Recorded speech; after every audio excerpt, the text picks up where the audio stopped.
अहिल्यानगर स्थानिक गुन्हे शाखेने आज श्रीरामपुरात अवैध धंद्यांविरोधात पुन्हा एकदा धडक कारवाई केली आहे, ज्यात शहरातील वर्दळीच्या ठिकाणी असलेल्या नेवासा रोड परिसरातील कांदा मार्केट समोर भर रस्त्यात वाहनांमध्ये धोकादायक पद्धतीने घरगुती गॅस रिफिलिंग करणाऱ्या अड्ड्यावर LCBने धाड टाकत मोठा पर्दाफाश केलाय। या कारवाईत पोलिसांनी तब्बल 1,39,000 रुपयांचा मुद्देमाल जप्त केला असून दोघांना बेड्या ठोकल्यात।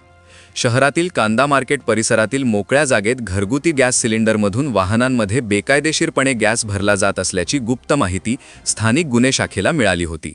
हा प्रकार अत्यंत धोकादायक असून यामुळे मोठी दुर्घटना घडण्याची शक्यता होती।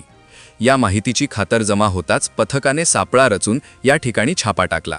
पोलिसांनी घटनास्थळावरून HP कंपनीच्या घरगुती वापराच्या 3 आणि भारत गॅस कंपनीच्या 11 अशा एकूण 14 गॅस टाक्या जप्त केल्या आहेत।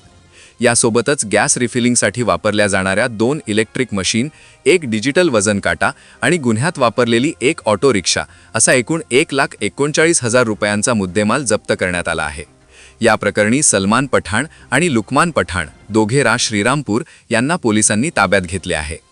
आरोपींवर श्रीरामपूर शहर पोलीस ठाण्यात भारतीय न्याय संहिता कलम 125, 287, 288 सह जीवनावश्यक वस्तू कायदा 1995 चे कलम 3 व 7 अन्वये गुन्हा दाखल करण्यात आला आहे।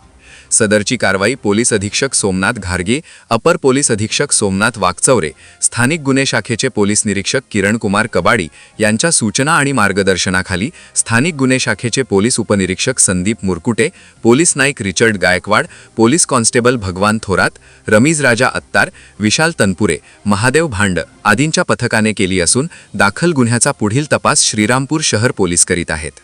याविषयी S न्यूज मराठी वाहिनीने घेतलेला स्पेशल रिपोर्ट।